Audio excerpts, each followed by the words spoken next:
কি ব্যাপার সাজি ম্যাডাম? সাজি ম্যাডামকে তো আমি কখনো এতটা উতলা দেখিনি।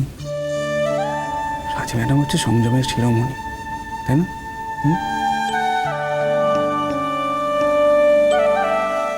সরি। কিসের?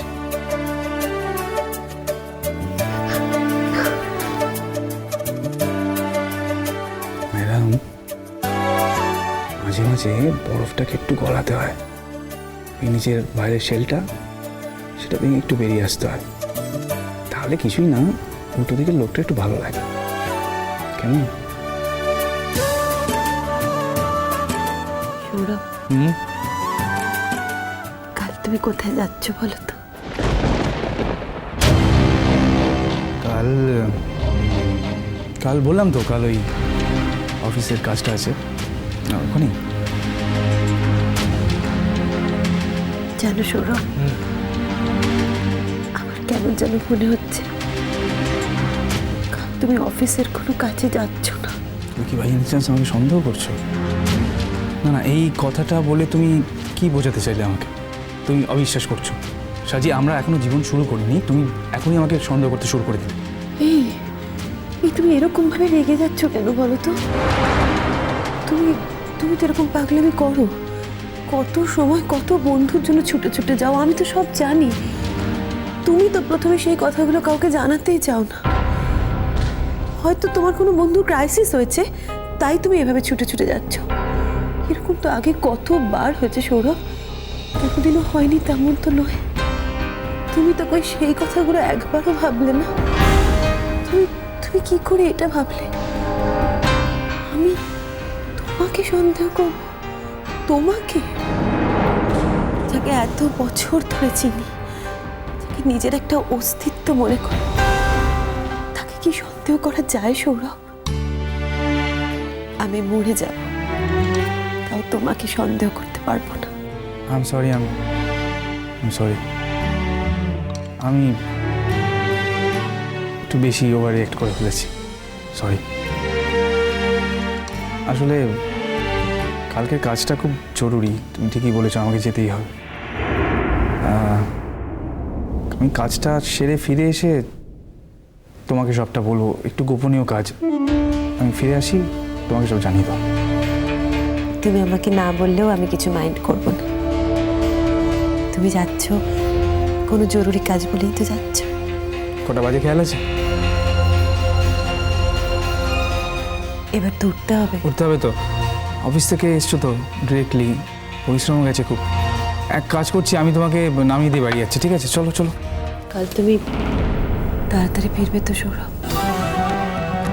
হ্যাঁ, সেরকমই তো কথা, কাজটা হয়ে গেলে ফিরে আসবো। আর আমি সত্যি বলছি, এরপর থেকে আর কোনো গোপনীয় কাজ আমি রাখবো না, বুঝতে পেরেছো? শুধু এই কাজটা। আসলে কি হয়েছে, আমি যার কাজ তাকে প্রমিস করে ফেলেছি যে কাজটা হওয়ার আগে আমি অন্য কাউকে বলবো না, বুঝেছো?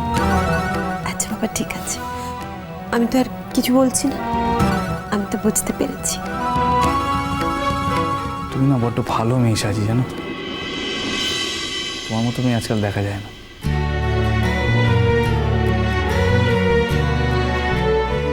সাজি, আমি তোমাকে ঠকাতে চাই না সাজি, আমি তোমাকে ঠকাচ্ছিও না, শুধু কথাটা বলা যাবে না বলে। কিন্তু একদিন আমি তোমাকে বলবোই সাজি, আমি তোমার কাছে কিচ্ছু গোপন রাখবো না। সৌরভকে আজ আমার ছাড়তে ইচ্ছে করছে না কেন? আমার কেন মনে হচ্ছে সৌরভের সঙ্গে আমি আরো অনেকক্ষণ থাকি। এরকম আগেও তো কতবার কতবার ও কত বন্ধুদের জন্য ছুটে ছুটে গেছে। কখনো তো এরকম মনের মধ্যে অশান্তি হয়নি তাই নিয়ে। মুখে যাই বলি না কেন, আমার কিন্তু আজ মনের ভেতরে খুব অশান্তি হচ্ছে, খুব আনচান করছে আমার সমস্ত শরীর। মনে হচ্ছে কি যেন একটা ঘটে যাবে, কোনো অমঙ্গল ঘটবে না তো আমার? সৌরভ যে কাজেই যাচ্ছে, ভালোই ভালোই ফিরে আসবে তো আমার কাছে?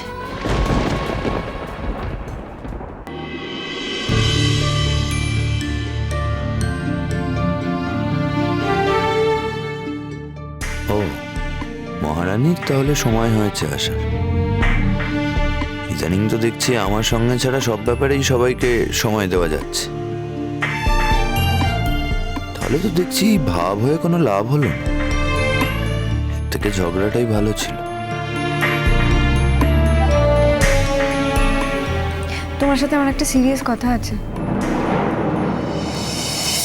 বাবা, আমার সাথে সিরিয়াস কথা? কেন, তোমার তো এই বাড়িতে সিরিয়াস কথা বলার লোকের অভাব নেই। মানে বাবা, মামনি, অত্রি, এখন তো আবার মিমিও আছে।